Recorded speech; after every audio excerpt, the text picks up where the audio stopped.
The dust? Yeah. Yeah. We've had way too much rain for sure.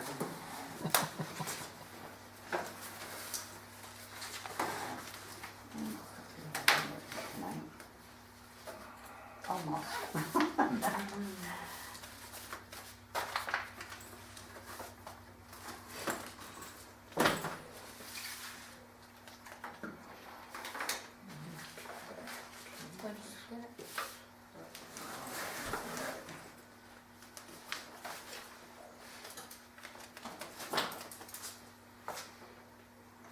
Okay.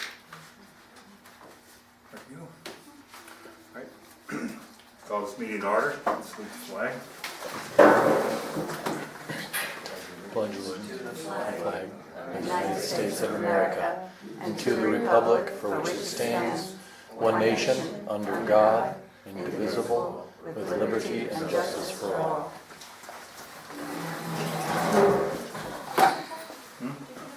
Yeah, I did. I got it. I think you both know your minutes. You Okay. bring it out?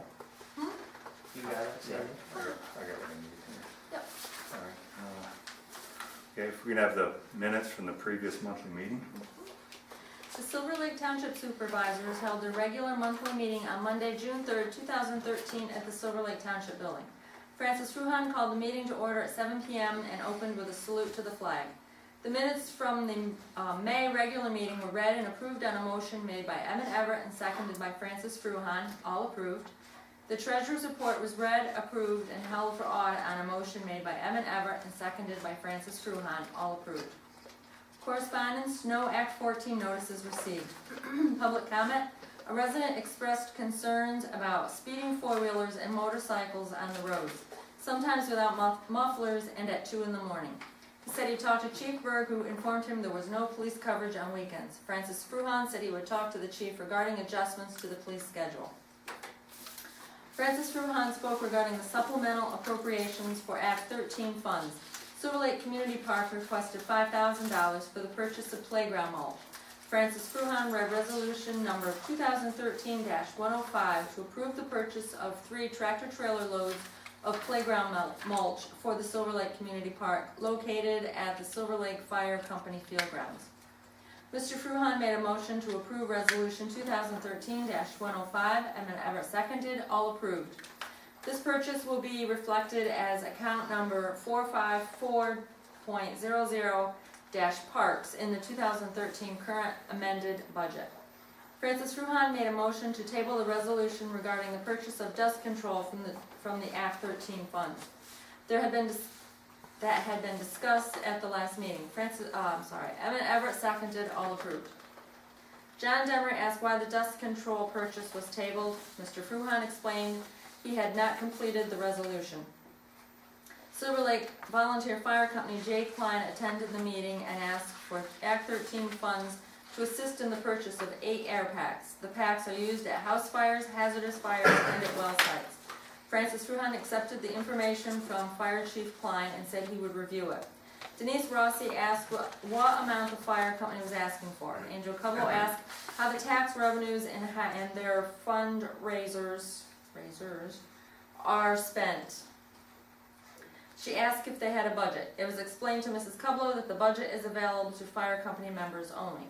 Francis Ruhan discussed firemen's workers' comp and said the township is required by state law to provide workers' comp insurance to volunteer fire companies.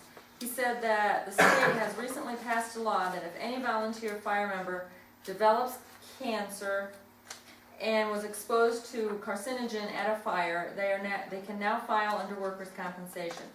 Due to the new law, the current insurance carrier for the township will be dropping the firemen's workers' comp in July. The insurance agency will be looking for options, including going to a policy from the state, and has advised us to expect increases in the workers' comp policy. Executive session was held before the regular meeting to discuss qualifications for the position of a prospective part-time police officer. Francis Fruhan proposed hiring Justin Sprout, who's currently a full-time sheriff's deputy, and a part-time police officer for Montrose, that should be Borough, right? as well as a certified EMT. Mr. Fruhan opened the floor for public comment. Angel Cublo asked where he resides. Francis Fruhan said he believes he lives in South Montrose but would not be taking the police car home. Francis Fruhan made a motion to hire Justin Sprout as a part-time police officer at an hourly rate of $13.50. Evan Everett seconded, all approved. Evan Everett said the Eager Beaver trailer was advertised on Auctions International. The high bid was $5,400. Mr. Everett said he is happy with the results from the auction and made a resolution to accept the bid of $5,400. Francis Fruhan seconded, all approved. Francis Fruhan read the police report with 26 incidents, including 1 burglary and 4 traffic stops for the month of May. Evan Everett gave the road report. The road crew is moving ahead on summer road maintenance. About 10 miles of township roads have been completed. Flake calcium has been purchased and is being used on the highly traveled roads. Bids received at the April meeting have been reviewed and awarded. 2 RC picked up to Damascus Quarries, delivered to L&D Stone. Number 57, both picked up and delivered to Damascus Quarries. Number 8, both picked up and delivered to Damascus Quarries. Excuse me. DSA, both picked up and delivered to L&D Stone. Fuels to Williams Oil and Propane, which was the only bid received. And sluice pipes to Bradco Supply, which was the only bid received. Francis Fruhan made a motion to accept the bids. Evan Everett seconded, all approved. Evan Everett said the new trailer has been ordered and the new Caterpillar roller has been delivered. 2 fireworks permit applications received. Kevin Duke on Russell Road for July 4th with a rain date of July 11th. Proof of insurance has been received. John Demery for July 4th and July 5th, as well as June 29th on Barney Road. John Demery agreed to provide proof of insurance. Francis Fruhan made a motion to sign the permits. Evan Everett seconded, all approved. Assessment permits none, no driveway permits, no road crossing permits. Francis Fruhan made a motion to pay the bills as submitted. Evan Everett seconded, all approved. As there was no further business presented, Francis Fruhan made a motion to adjourn the meeting. I'll make a motion to accept the treasurer's report as read. That was the minutes. The minutes, not treasurer. All right, I'll second that. All in favor? Aye. Okay. Yeah, I just want to make one note about the minutes, which it was the way it was said, so that's the way we adopted. But regarding police coverage on weekends, I just want to say that Friday and Saturday night are priority shifts, and shifts have been adjusted for more weekend daytime coverage. So don't anybody think there was no coverage on weekends? Let me just get that. Okay. We had a, Do you want me to do the special meeting? we had a special meeting on June 26th to purchase a new 2012 John Deere tractor. You can read those things. Yep. As advertised, the Silver Lake Township Supervisors held a special meeting on Wednesday, June 26, 2013 at the Silver Lake Township Building. Francis Fruhan called the meeting to order at 7:30 a.m. and opened with a salute to the flag. The purpose of this emergency special meeting is to replace the existing Farmall tractor. Evan Everett explained the existing 1953 Farmall Super M had a major mechanical failure that would require significant repairs, requiring difficult to locate parts, and the road crew would be without a tractor until the repairs are complete. The tractor is primarily used with a York rake attachment for road work. Evan Everett found a new 2012 John Deere 5065E, 65 horsepower, for a price of $15,500 from Bartron Supply in Tunkhannock. The price is under the bid threshold. Evan Everett made a motion to purchase the John Deere 5065E from Bartron Supply Incorporated for a price of $15,500 to be purchased with $10,000 from the state fund and $5,500 from equipment fund. Francis Fruhan seconded. Approved with all voting in favor. As there was no further business presented, Evan Everett made a motion to adjourn the meeting. Francis Fruhan seconded. Approved.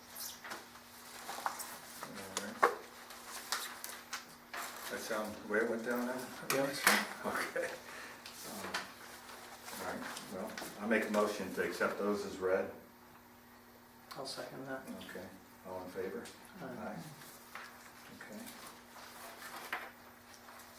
All right.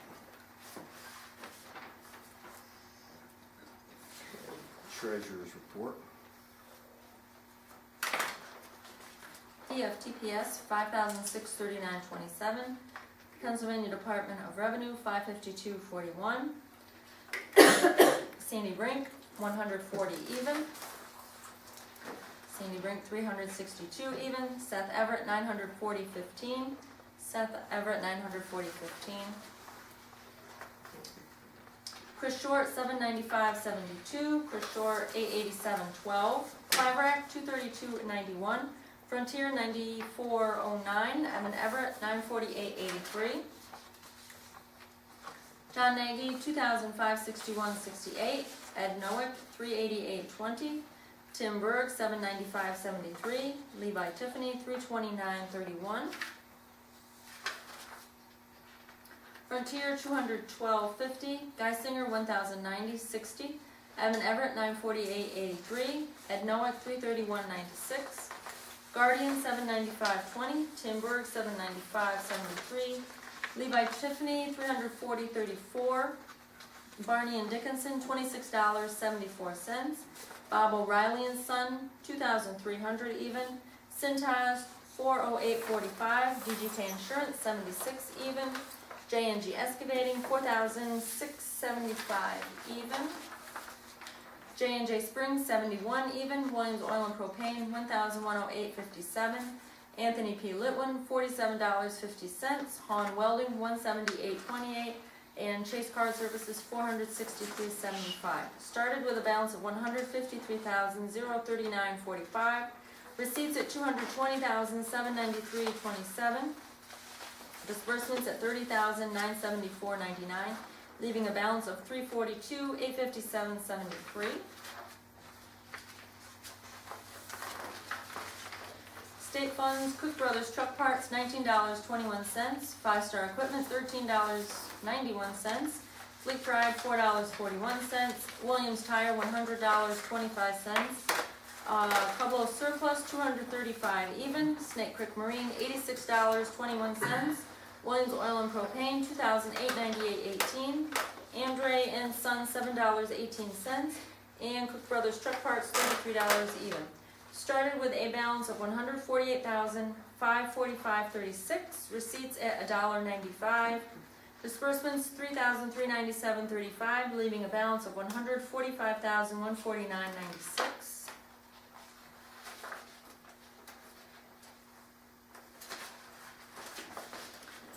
Police Fund, John Nagy, $2,506.08. Frontier, $164.28. Verizon, $95 even.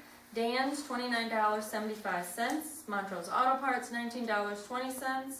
Silver Lake General Fund, $3,830.70. Horrigan, Kluger and Quinn, $1,657.55. YIS Cowden Group, $7 even. AT&T, $35.97. Chase Card Services, $78.51. Started with a balance of $29,034.04. Receipts at $62,665.44. Disbursements at $8,424.44. Leaving a balance of $83,275.44. The Equipment Fund, John Nagy, $1,454.42. Cleveland Brothers, $101,650 even. Started with a balance of $96,228.73. Receipts at $36,361.64. Disbursements at $103,104.42, leaving a balance of $29,485.95. Building Fund, People's National Bank, $1,213.99. John Nagy, $447.52. Started with a balance of $25,747.53. Receipts at $10,514.96. Disbursements at $11,661.51. Leaving a balance of $14,600.98. And that is it. I'll make a motion to accept the treasurer's report as read. Okay, I'll second that. All in favor? Aye. Aye. Okay. Correspondence, no Act 14 notices received last month for new well pads or pipelines. Okay. Public comment. Good evening. Couple things. I don't know if everyone read the Scranton Times Tribune on May 19th and 20th. Pretty good read, 2 days, Sunday and Monday. And they actually did a right to know from the DEP in December of 2011, Laura Legier did. She wanted evidence or information regarding contaminated water in the state, not just our area, but the whole state. They told her they didn't want to try to find it in their files, so they sued, the paper did. It took a year, they won, and got 1,000 pages released to them. 161 letters said that water had been contaminated by gas drilling activity in the area. The weird thing is, one letter says Demick, which had 19, if people believe that, at 19. One letter said Franklin Forks, which has 3. One letter said Lennox, which has 6. So when they're asked, Kevin Sunday from DEP, why you just count like Demick, if there was more than one, why is it 1? They said it's easier for them to keep track of it that way. My question to DEP has always been, we know there's going to be problems, it's industrial activity, just tell us how many so we can decide if it's something we want in our neighborhood. That's not how they work, so they're in big trouble. That has caused the Wall Street Journal to come today. I'll give you another beauty that they passed. Everybody want forced pooling like New York State? Well, we're getting it. They just passed it in the House last week. Resoundingly passed. It'll go to the Senate. If it's passed, governor will sign it. That means you don't have a choice if you want to sign a lease or not. You'll be drawn in just like New York State did 8 years ago when they did it. I don't know about you, but I have a gas lease already. But if I didn't have one and didn't want one, I don't want my neighbor making a bad decision, forcing that on me, or a good decision either. There's the Wall Street Journal. They were here today. I toured the Wall Street Journal and Terry Engelder, who's the father of Marcellus Shale from Penn State. And they just wanted to see what was going on. He went all over the area. Had him about 3 hours today. Wall Street Journal's here because there's their own paper last week on 28th. The natural gas drops on new signs of falling demand. Until they export it, they have a giant glut. That means the price is down. I don't mind them taking the gas from underneath my property, but I want to get paid a good rate for it. But they've driven the price down so low that everybody's noticing it, so they're having trouble with their finances. So much so that if you didn't see the news last week, June 28th, they had a hearing in Harrisburg. Senator Yaw, our senator, was running it, and it was the PA Senate Environmental Resources and Energy Committee regarding royalty stub transparency and natural gas development post-production costs. They had a hearing. I can send it to anybody that wants it. It's video, audio, and all the documents. Who was there was pretty interesting. Doug McClinko was there, and he was not happy. That's the Bradford County Commissioner that's very excited about gas drilling. We know who he is. They had Senator Yaw running it. We know he's pretty positive on it. Well, they're all conservatives like I am, like most people are in the room. Kim Ward was there, Lisa Baker, Tina Pickett, Sandra Major. The Farm Bureau was there. I'll give you an example of what they said. 2 minutes just to Sure. make this up. Yeah, what they said, it is entirely reasonable to require producers to pay their own post-production costs. To do otherwise is roughly the equivalent of asking a farmer who sells wheat to allow Wonder Bread to directly deduct the price of baking the bread, slicing it, putting it into bags, and delivering it to the supermarket. It's an unreasonable and unacceptable practice that needs to end. Chesapeake's the worst one, but they found between 40 and 50% reductions for post-production. Some of the wells have been in for 4 years, up to 90%. I have evidence right here from their own documents they had that show negative balances on checks that were getting $20,000 or $30,000 a month before that. So I just want to make sure everyone knows, I'm not even picking on the companies. I just want to make sure that if they're supposed to pay us, then they need to pay us and not, go, if they're broke, then they don't need to be yanking out of our checks. If we're only getting like 12.5 to 15 or 20%, they should eat that on their 87% side. That's what I've always thought, but obviously they're not. So the word is out, and the money people are not very happy about it. So just make sure whoever you're with that they don't get away with trying to pull money out from things that they did. Originally putting the well in 4 years later, 3 years later, 2 years later. It's not very fair for the farmer. They're already getting the low gas prices. They don't need to be getting prices packed on there too. Thank you. Okay, thanks, Greg. Anybody else? Yes, sir. I was not here at the last meeting, okay? But I understand that Jake Lane approached the commissioners for some money for fire equipment, okay? I've got a kind of torn between a fireman, a member of the fire company for over 24 years, and being a taxpayer of Silver Lake, okay? Number one, I don't understand why the comment is made that fire company budget is private for fire company members only. They receive taxpayer money. That budget should be open for review, freedom of information, whatever, by anybody, okay? The other thing is, I understand the approach to commissioners for $40,000. Well, they said they had 40 would be their balance due, you know, after the state gave them some help and just asked for assistance. He didn't ask what percentage. Okay. Again, being a taxpayer, being a member of the fire company, I think the commissioners have this Act 13, whatever money, and it's nice to spread it around and help out the community, okay? Right now, Silver Lake Fire Company has 0 debt. First time since 1948, we don't owe anything on anybody. We've got a brand new state-of-the-art rescue truck. We just paid $320,000 for. Just had the tanker truck completely rebuilt, stainless steel tank and everything. That's paid for. The company has money in People's National Bank and in PennStar, plus some money market accounts. Right now, that balance is over $300,000. 120 of that or 130 of that is due to be paid out to Barrel of Bucks winners. That still leaves a balance around $200,000 in the fire company budget with no outstanding debt. And I understand the statement was made if money is not received from the commissioners, taxes will have to be raised. No, he didn't say that. Oh, okay, that's what I had heard, okay? Anyway, I think it's nice to give some money. I think 40,000 is excessive with these monies that the fire company had. It may throw me out, but like I said, I've been there 24 years. I'm also a taxpayer of Silver Lake, okay? I think fair is fair. If the playground got some money, that's fine. They had no money, or very limited funds, okay?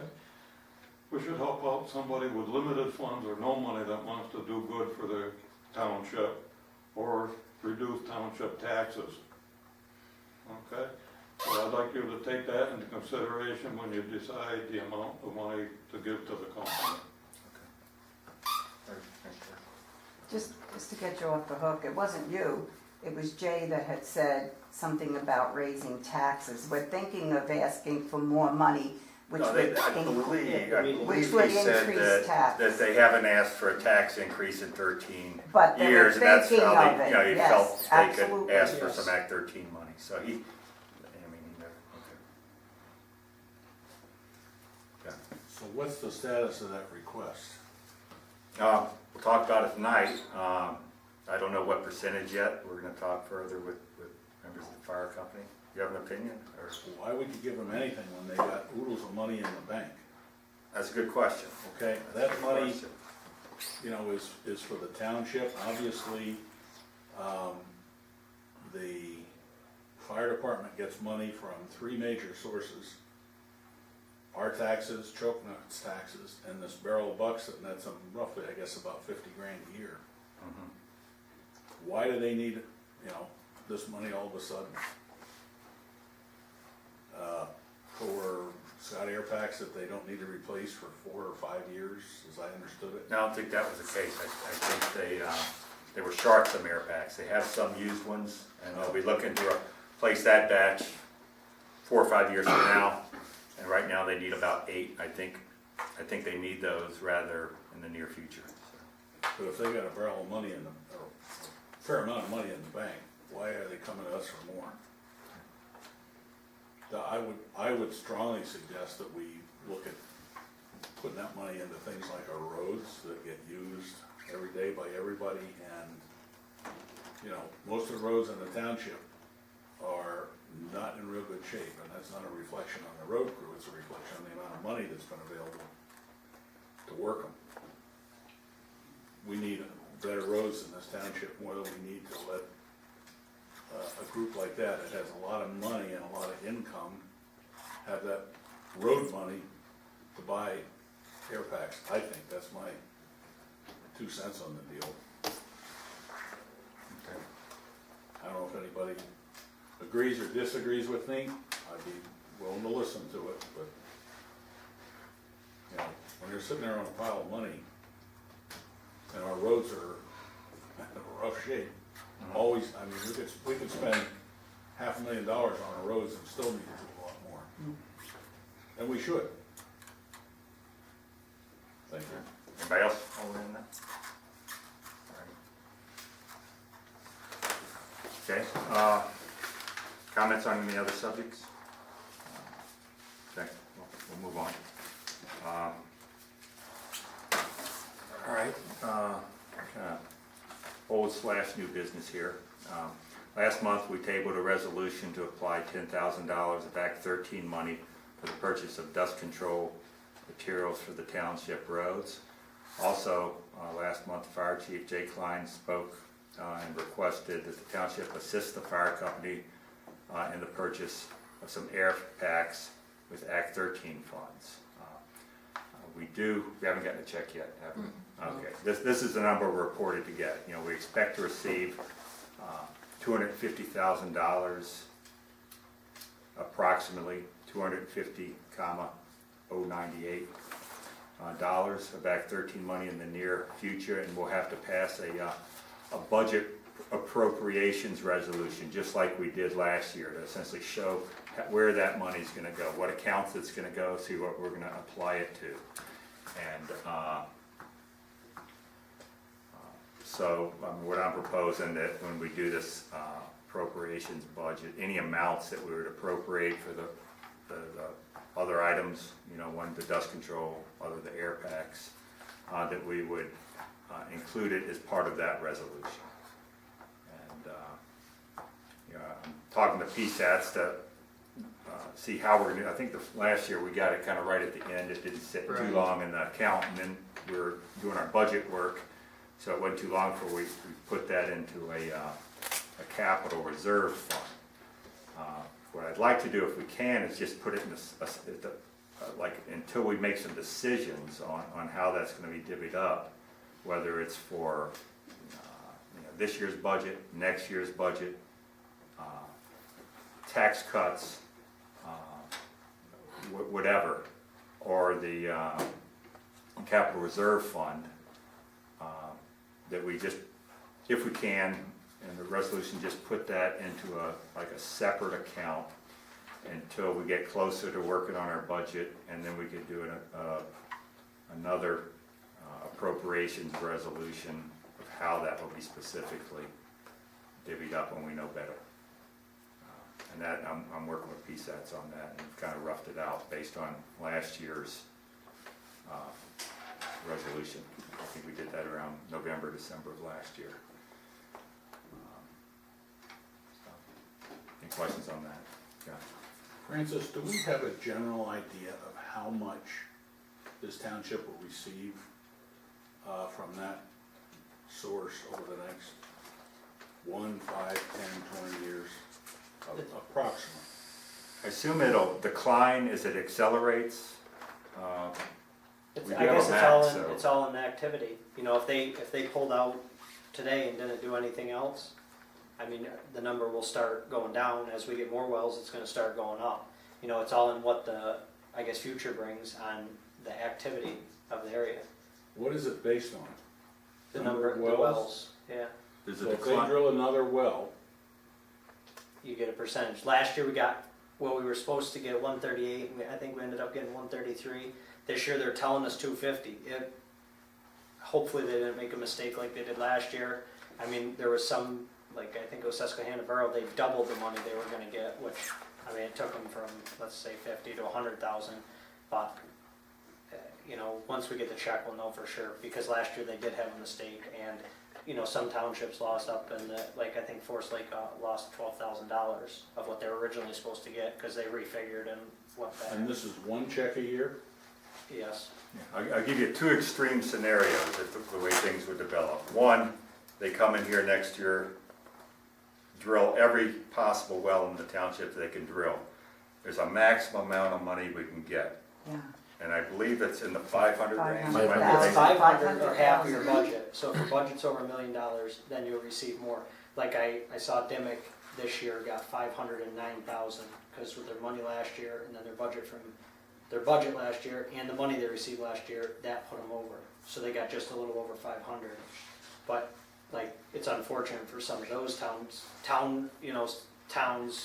boroughs, whatever, because they have, all the activity was passed. So now they're, like, right now we're getting everything that's coming to us, other than, it hurts us being next to New York a little, because there's not, you get some of the wells, you get revenue from some of the wells outside of your township boundaries.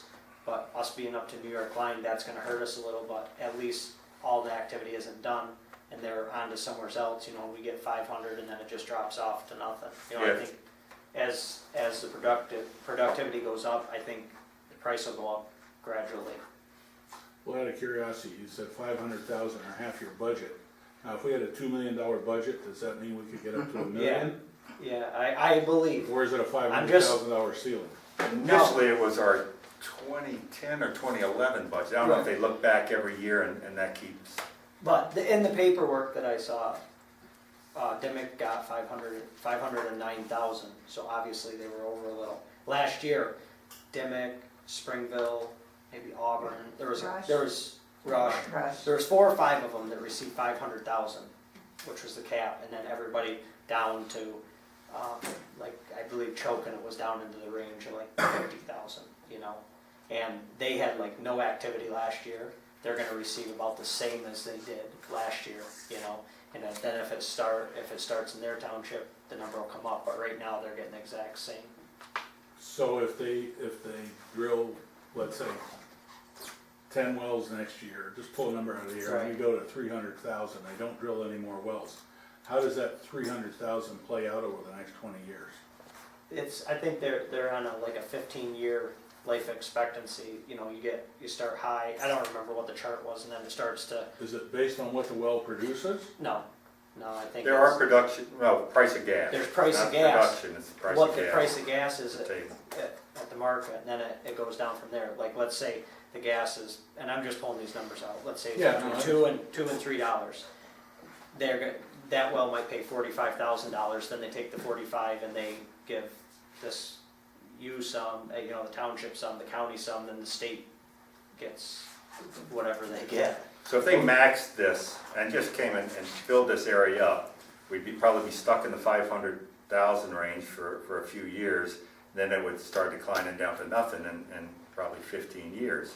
If they came in and just added, gradually started adding wells over time, over the next 10, 15 years, and don't max us out on it conceivably, if they don't repeal the act or whatever, that money could be coming in for 20, 30, 40 years. It's hard to say what it's going to do. Yeah, I mean, if they come in, the whole thing dries up and it goes away, we might max we it what we also- have, and then that fiddles out, so. We also don't keep the money, it's not in this township, even townships that don't have wells are getting money, it's a state Yeah, formula. Montrose Borough, I think, It's a received state formula 77,000 last year. It Yeah, seems very no, I- And complicated it's to do with a me. lot of the traffic and, you know, extras they have.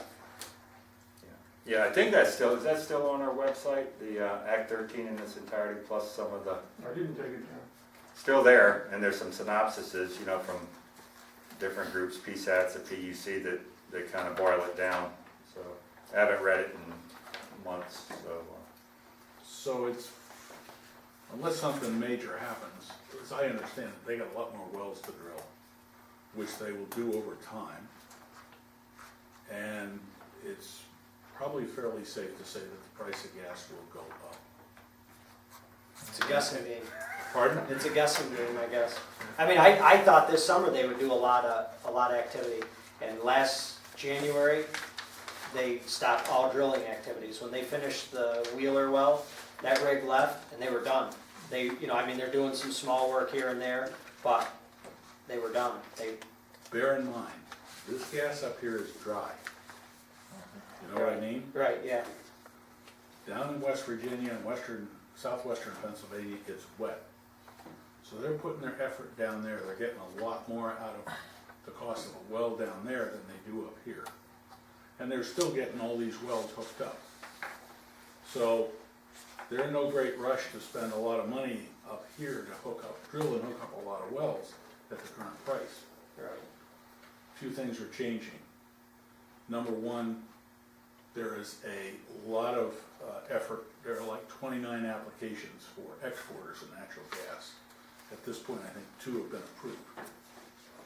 And as that gas export starts, it's gonna take care of some of the so-called glut, and that'll help raise prices. In addition to that, transportation, trains, trucks primarily are all in a mad dash to switch to natural gas, which at, what is it, about, say, $4 a million BTUs compared to diesel fuel that's like 30, that's gonna happen. Where I'm going with all this is, yes, there's a lot more gas to be pulled out of the ground, but there's a lot more being consumed, and of course you got EPA going nuts trying to shut down coal plants, and all that's gonna get replaced with gas. The other day I picked up a news thing, I'm trying to tie the meeting up. But Susquehanna's getting an LDC over there. That's a local distribution company to hook up all the houses to gas. At these prices, it's gonna start moving. Okay. All right, well, I just wanted to bring that up in new business. There's really no action for us to take. You know, I'm gonna work on the resolution, and if we're not ready to adopt, at least I'll read a draft next meeting, see where we're at. So there's really no action to take on that. Next item, Evan would like to put the whole farm out to bid. You wanna discuss that? I guess we're gonna make a motion tonight to put it out to bid. We're gonna put it on the auctions international website. Hopefully we can get it repaired in time to get it on the website and approved by the next meeting and see where the prices come in. If we're not pleased with them, I guess we'll do, that thing, that would be more like a local thing. I think there'd probably be some interested people in it around the area. But we're working on getting it fixed right now and moving on. What's the problem? Part of the starter housing broke, went through down into the bottom of the crankcase. We've got to split the tractor. I mean, there could potentially be more when we get the tractor apart, but at the time of the year we're in, I mean, the tractor that we purchased, we weren't really looking to purchase this year, but, you know, it was gonna tie us up for, you know, a number of probably, I'm gonna say weeks. So we went ahead, purchased a new tractor, which, like I said, we were gonna do next year. I mean, we're not going out to borrow money to do it, but, you know, it helped us move forward, so we can take our time to get this fixed, and once we get it opened up, determine if it's worth fixing or not. Any clue what it's worth? I'm hoping for 2,000. We paid $1,725 for it 20-some years ago. Does it got any antique value, being a, what is it, a 1953? Yeah, no, it doesn't. I mean, somebody would buy it to use it, but I mean, it's over the last 3 years, it's been giving us a lot of, it's kind of a nickel and diming us. We put quite a bit into it, and it's every, you know, all the time it's, you know, something, the parts are getting harder to come by for it. So, Confident it's worth the price of the ad? well, if we just advertise it in Auctions International, it won't cost us anything, so we'll be ahead of the game there. Just put as is and leave it, don't even bother looking. So that's where we're at with that, and we'll. Before farm parts. They could It's examine not it. parts. They Not might yet. come and look. Maybe it will Some be. I don't know. handyman might want it. You wanna make a motion? Okay, well, I'll make a motion, we put the old farmhouse Super M out to bid on Auctions International. Would you decide whether you're gonna put it as junk or a running tractor? Running tractor. Well, right now it's gonna be as a running tractor Okay. if everything goes as planned, where we don't have to, I've got a starter ordered for it now, and we're gonna look inside and see what else. But All right, I'll second that. okay, all in favor? Aye. Aye, okay. All right, next item, workman's compensation. It'd be fireman's workman's compensation insurance. They came up, discussed a little bit last meeting. If you listen to the minutes, or the company that handles that, EMC, pretty much dumped us because of this, this new law by the state. So our insurance agent has provided us with 3 fireman's class code workers' compensation options. The first one is with the State Workmen's Insurance Fund. The acronym is SWIFT, S-W-I-F. And that's just the firemen's for a cost of $8,960. All township employees, that's everybody else that's covered by comp, would still be covered by EMC for a cost of $13,051.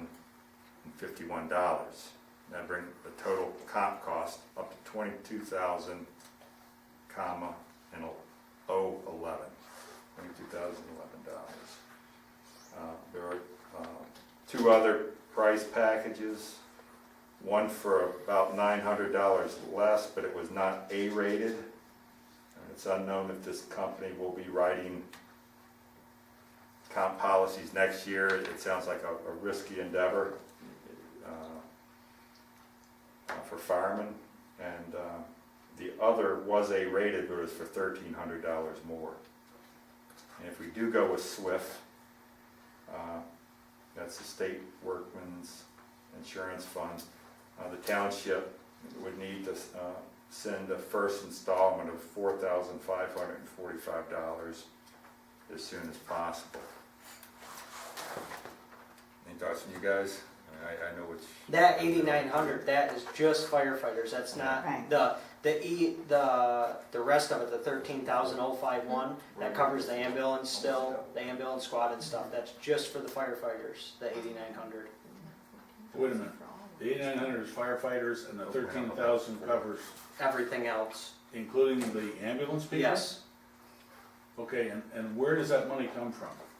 Out of Does it all come from the out of- township? Yes, yeah. So the township is paying for the workman's comp for the fire department, it doesn't come out of their budget? Nope, required by law to do that. That's in the second-class township code that we pay their. Well, I'm not challenging No. whether it's right or Choking wrong. it, we'll get a that choking it has a percentage in that they pay to us, do you know what the percentage is? It's about a third. You know, I should correct what I just said then. Reimbursement. Let me back up, because I said, all township employees will still be covered. So I should say, and what we call it, the rescue, the ambulance. I'll say This law change, did it affect the workman's comp for the rescue squad. the township people or just the fire and emergency? What was the people? question again? The state law that caused this, well, let's back up. How much was the cost last year? It was The about total, four- the yeah, total about- was Was 16,000, it 16? And now For we're looking everything? at, everything. Everything. now we're looking at about 23, 24? 22, it's 22,011. So, the reason is the state passed a law to cover this, and I think it covers back cancer-wise, even if you've deceased, 600 weeks, I believe. So you can go retroactive back and have claims, so that it's scaring the insurance companies. Right. The EMC insurance company, they're still gonna cover the rescue squad, the township employee, everybody except the firefighters. And now we'll have to go with a separate, with this SWIFT, the state fund, for the firefighters. Okay, now this law change, did it just affect the cost of the insurance for the firefighters or also the township employees? Just the firefighters. Yeah, again, it was, the law said that, I guess either, I believe it's volunteer and Yes, paid. yeah, it's both. If anybody gets cancer and they were exposed, I assume there's some level of proof, to a carcinogen at a fire they attended, then they will be eligible to file a comp claim. And it's a tough to manage risk, I would think. Yeah, okay, obviously we don't have a Big choice. unknown. Yeah. We just pay up or we get out of the firefighting business. Well, we gotta have that, and so we pay up. That's, We need to keep that in mind when we consider this $40,000 request for Scott. And last meeting, we didn't, we had just